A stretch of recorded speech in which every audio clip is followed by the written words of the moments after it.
Hello and welcome to BitSocket, and it's that special time of year again where we leave Glasgow behind us and come down here to lovely London, Earls Court for the Eurogamer Expo. That's right, we're here to play all the games that you want to play. Probably not all the games you want to play, it's just the games that we want to play.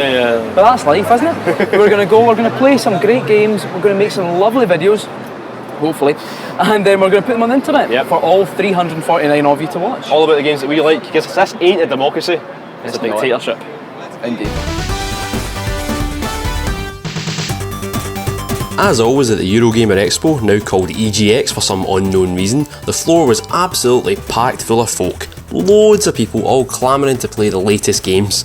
In fact, some of them just came to show off their skills at games that are already out. I doubt I'd get a crowd like that though, eh? Anyway, here's our roundup of some of our favourite games from the show.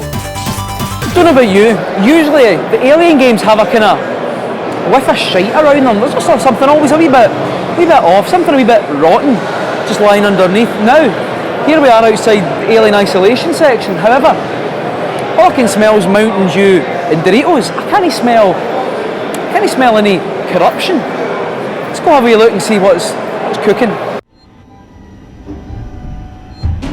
Like I said, most of the Alien games stink a wee bit of death, but not in a good way.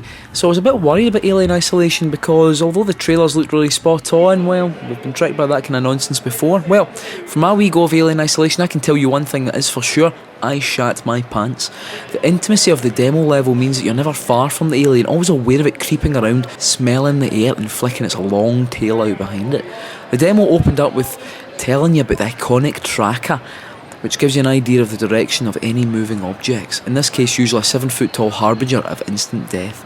It definitely doesn't feel like a game that forgives mistakes, as standing up at the wrong time or leaning out behind the wrong box leads to a very swift game over. I feel like I can allow myself the hope that they might have cracked it, that they might have finally discovered that key, that special wee thing to making a great Alien game. Last couple of years we've been here, we played Dark Souls, we played Dark Souls 2, now Bloodborne is here, right in this big box here for the PlayStation 4. I'm a wee bit nervous because folk will get to see how bad I am at it, but I'm also excited because, well, Bloodborne's one of those games that makes you feel excited about owning a PlayStation 4, which, let's be honest, hasn't had a glut of amazing games so far.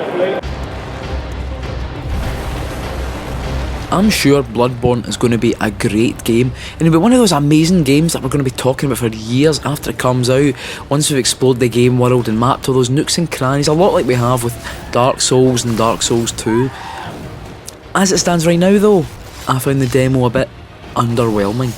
The first thing you might notice is that we can't actually show you any footage of the game itself, as it was the alpha build and they weren't allowing any filming in the booth, which means you can't see how hopelessly lost I was playing it. Now, I got the hang of the controls quite quickly, but the actual demo itself didn't easily lead you to where you needed to go. In fact, the ladder that you need to climb up was really easily missed, and I must have walked past it a dozen times. And I wasn't the only person that felt this way too.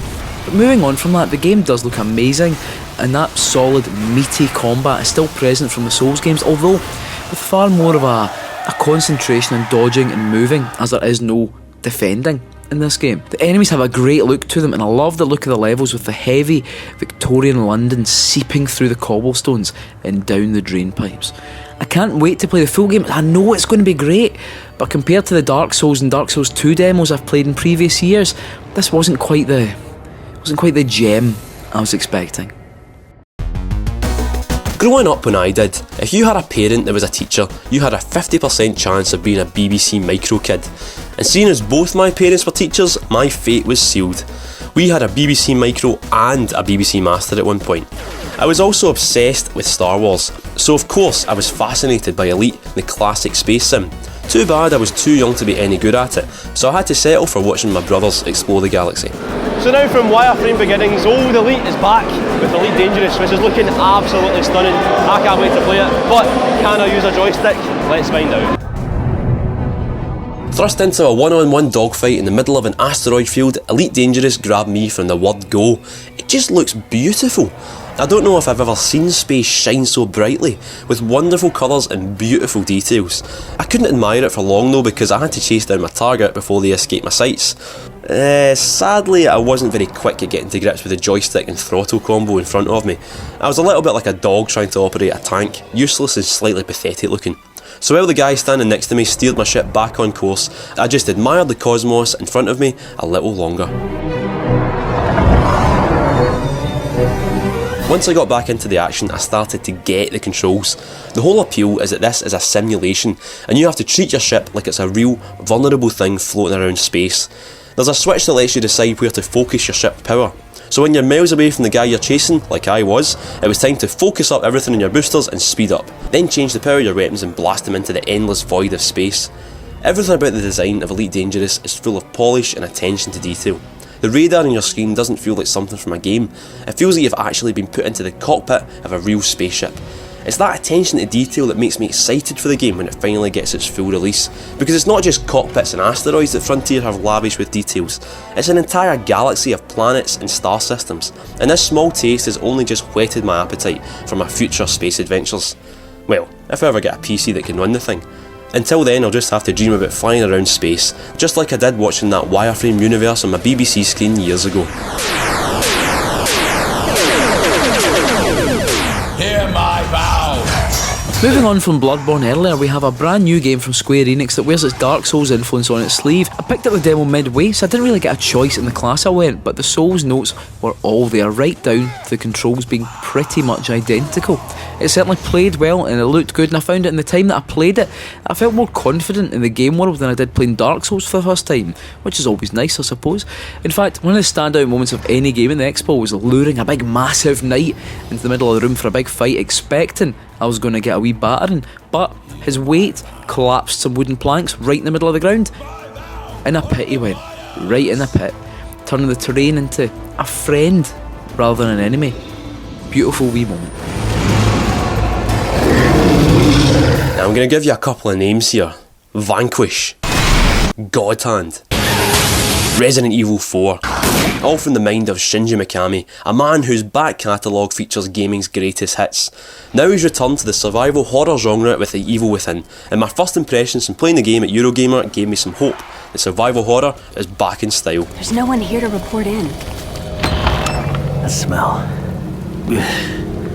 Smells like blood. Let me just be honest right from the start though. What I played of Evil Within felt very similar to Resident Evil 4. The controls, the style of movement and the direction is all the same. The balance between action and slower, chilling moments though is different. I was thrust into a mansion, reminiscent of Resident Evil 1 in some ways. Every so often my shooting skills were put to the test as grotesque monstrosities shambled towards me, even surviving full-on shots to the head. This wasn't the bombastic Hollywood action of more recent Resident Evils though. It was something more chilling, brutal and unnerving, with a real sense of vulnerability, at least for me. What Mikami does well is pairing great game mechanics with great settings, and exploring the mansion to try and solve its puzzles reveals some horrific sides, like, for example, having to probe an exposed brain as the eyes of the head look at you in puzzlement. I'll be honest, I'm not very good with brains, so this freaked me out like nothing else. The fact that there was more than one to probe in the demo I played doesn't bode well for the full game. I doubt I'll make it through without fainting at regular intervals. But God, I'm going to try and get past my squeamishness when the full game comes out later this year. It's been a while coming, but Shinji Mikami's name will always be enough to get me excited for pretty much anything, even if I have to probe a few brains in the journey. Still, The Evil Within is a bit of a shite name though, eh? Scott, got a wee shot of Far Cry 4?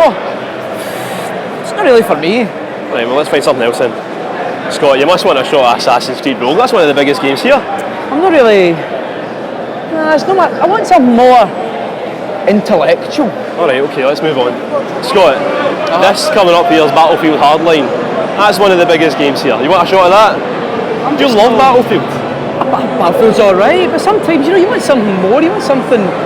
A single player game, something that's going to excite you, something that's going to be, I don't know, it's going to feel like a classic for the ages. Alright.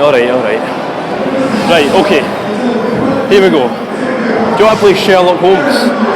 I already am. You have to help us, Mr. Holmes. This is my brother Leighton. He's in a prison cell. They say he's killed 2 men. Whisper it with me. Game of the show. Is this a joke, Watson? You'll hurt the feelings of those poor children. Certainly my game of the show if no one else's. I'm a big fan of the Sherlock games, with the versus Jack the Ripper game actually becoming a bit of a favourite of mine, although at the time I did have mild concussion when I played most of it. Anyway, Crimes and Punishments, what a title, is the latest in the series, and boy oh boy has it come on leaps and bounds, away are the slightly shoddy looking graphics, and here's a confidently good looking game with a brilliantly realised Sherlock Holmes at its core. And this time they've done even more to make you feel like the great detective, giving you his mind to play about with, full of clues and suspicions they can link together to create theories and have epiphanies about the awful crimes that are occurring. And then, Mr. Rhodes, something strange happened.